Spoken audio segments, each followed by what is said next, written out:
সাভার রাজফুলবাড়িয়া আঞ্চলিক সড়কে ২০ বছরেও দুর্ভোগ কমেনি। একটুখানি বৃষ্টিতেই নোংরা দুর্গন্ধময় পানি জমায় এলাকাবাসীর বেহাল দশা। এলাকাটি পোশাক শিল্প অধ্যুষিত এলাকা হওয়ায় দুর্ভোগের যেন শেষ নেই। রাজফুলবাড়িয়া বাজার রোড ইউনিয়ন পরিষদ সড়কের সামনে থেকে বিস্তারিত জানাতে সরাসরি যুক্ত হচ্ছেন কামরুজ্জামান। কামরুজ্জামান, কি অবস্থা এখন দেখছেন? আজকেও তো বৃষ্টি হচ্ছে, সেখানকার কি চিত্র? ধন্যবাদ কবিতা। আমি এই মুহূর্তে রয়েছি একদম সাভারের যে হেমায়তপুরের যে তিব্বতের মোড়।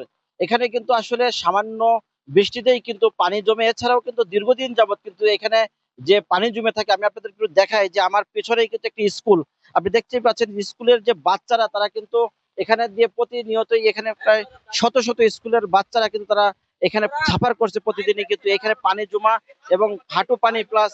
আমি আপনাদের একটু দেখাই যে এই যে এইখানে আপনারা দেখতে পাচ্ছেন বাচ্চারা কিন্তু আহ, গাড়িতে উঠছে, কিন্তু আপনি দেখতেই পাচ্ছেন সামনে কিন্তু পানির একদম রাস্তাটা ডুবা। যে এইরকম দীর্ঘদিন যাবত কিন্তু এই ডুবা অবস্থায় থাকায় কিন্তু এদিক দিয়ে মানুষ চলাফেরা করা কষ্ট, এবং কয়েকটি শিল্প কারখানা, পোশাক কারখানা রয়েছে, এবং এছাড়াও এখানে মসজিদ, মাদ্রাসা এবং বিভিন্ন রকমের মানুষ কিন্তু এদিক দিয়ে যাওয়া আসা করে। কিন্তু এইভাবে দুর্ভোগ পোহাতে কিন্তু এখানকার মানুষ কিন্তু খুব বেহাল দশা। তারা বলেছে যে আমাদের যে এই যে অবস্থান, আমাদের এই অবস্থান থেকে কবে নিরসন পাবো এটি কিন্তু তারা বলতে পারছে না। তবে আমরা এখানে একজন আহ, শিক্ষকের সাথে কথা বলবো, তাদের কি কি অসুবিধা হয় আপনাদের।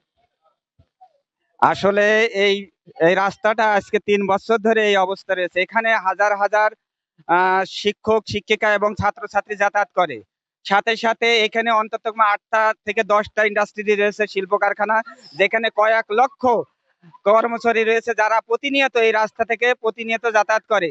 এমনই হয় এই রাস্তার ভিতরে তারা পড়ে যায় এবং অফিস করতে পারে না, আবার বাসায় ফিরে যেতে পারে। আমার পেছনে যে দেখতে পারবেন এখানে হাজার হাজার আমাদের শিক্ষার্থী আছে, এরাও স্কুলে আসতে পারছে না এই রাস্তার জন্য। এ বিষয়ে আমরা একাধিকবার কর্তৃপক্ষ দৃষ্টি আকর্ষণ করার পরেও আশু কোনো সমাধান পাচ্ছি না। তা আমরা এই মুহূর্তে চাচ্ছি অনতিবিলম্বে এই রাস্তাটা সংস্কার করে অত্র অঞ্চলের এই লক্ষ লক্ষ মানুষের কল্যাণ সাধনের জন্য যথাযথ কর্তৃপক্ষ দৃষ্টি আকর্ষণ করছি।